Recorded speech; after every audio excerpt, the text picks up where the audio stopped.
Okay, so, told a lie last time. There's actually one last technical Christmas special that was produced while Rankin Bass was still operating. From 1972 to 73, Rankin Bass produced an animated TV show called The Festival of Family Classics, basically a collection of brief 20-minute adaptations of classic children and family stories. Cinderella, Robin Hood, Tom Sawyer, Snow White, so a big mix of classic literature and fairy tales. But in the 18-episode run of the series, there was one Christmas-themed episode, a Christmas tree. Yeah, it's a bit of a stretch, but I'm counting it, and we're gonna talk about it. Being only 20 minutes long, obviously there's going to be a lot of truncating of the story, and I'm going to get this out of the way here now.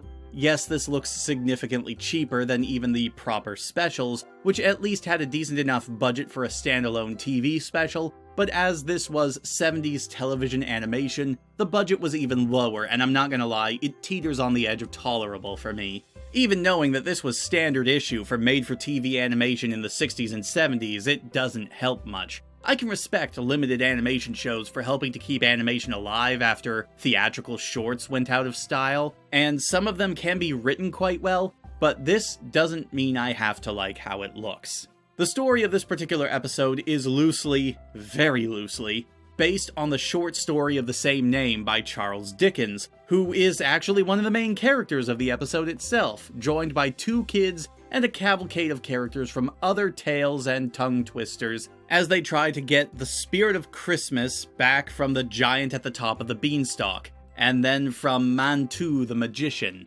No real explanation about why or how, it's just sort of a thing that happens. And as someone who has never read the source material, I'm pretty sure this is not accurate to the actual story. Or maybe it is, I don't know.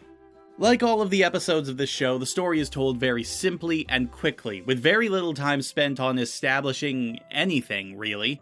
Very few of the characters get a chance to really establish themselves. The plot just sort of starts up and then things happen, and we bounce from one place to the next with little chance of catching our breath. Heck, the two main characters of the story don't even really get named properly until later in the episode.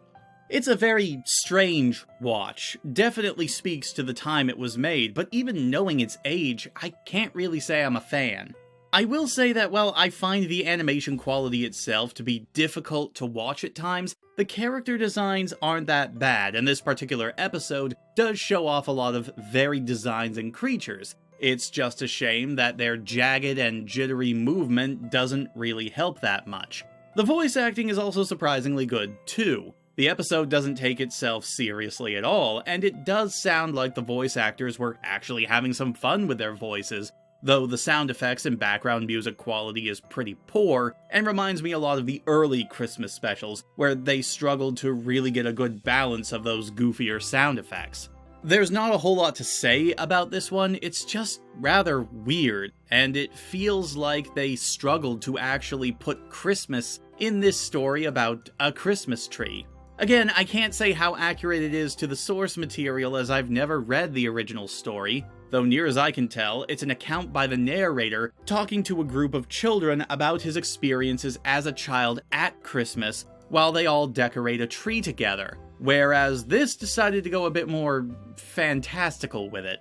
This would have fit in fine with the earlier Rankin Bass specials, where they were still trying to find solid feet to walk on, honestly, if it had been a special. But even then, I don't think I would have been very fond of it. If you're at least interested in it, it's definitely a quick watch, only clocking in at 20 minutes, and most of the episodes of Family Classics are easy enough to find unaltered on places like YouTube. But with that finished up, we've officially covered all of the Rankin Bass Christmas library. So from here on out, as we count down the last few days to Christmas, we're going to stretch beyond them and examine what was done with the characters and ideas that made them so popular after their closure, and take a look at what at least one of the duo responsible for starting the studio got up to many, many years afterwards.